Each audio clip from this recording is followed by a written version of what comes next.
अस्सलाम वालेकुम व्यूअर्स, मैं हूं दिल्ली ख़ास किचन से और आज मैं आपके लिए लाई हूं एक मज़ेदार सा ड्रिंक। और ये ड्रिंक पी के आपको गर्मियों में बहुत ही ज़्यादा सुकून मिलेगा, बहुत ही ज़्यादा आपको फ्रेशनेस फ़ील होगी। और ये ड्रिंक बहुत ही ज़्यादा फ़ायदेमंद भी है क्योंकि इसमें हमने एक ख़ास चीज़ डाली है जो है तुख मलंगा। ये है तुख मलंगा, इसको आप खाली पानी में भी मिला के पी सकते हैं। हमने इसके अपने ड्रिंक के अंदर डाला है, दूध के अंदर भी डाल के पी सकते हैं आप। ये ड्रिंक पीने से आपको बहुत ज़्यादा ताकत मिलेगी, मेरे जिगर की गर्मी ख़त्म होती है। ये ड्रिंक पीने वालों के लिए एक ख़ास बात यह है कि तुख मलंगा पीने से लोगों का वज़न भी कम हो जाता है और उनके बाल भी बहुत ही ज़्यादा खूबसूरत हो जाते हैं जो तुख मलंगा इस्तेमाल करते हैं।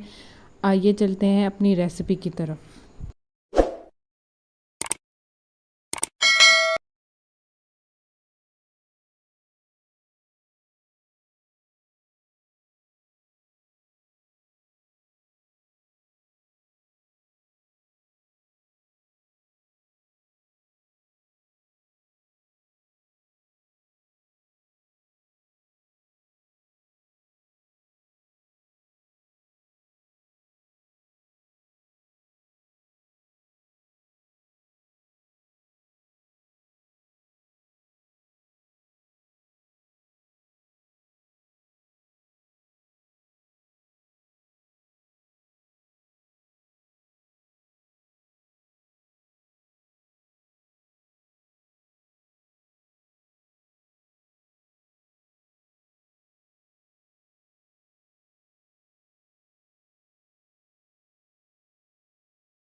जी दोस्तों, मज़ेदार सा ये हमारा ड्रिंक बहुत ही जो मज़ेदार लग रहा है इस वक्त देखने में, वो तैयार हो चुका है।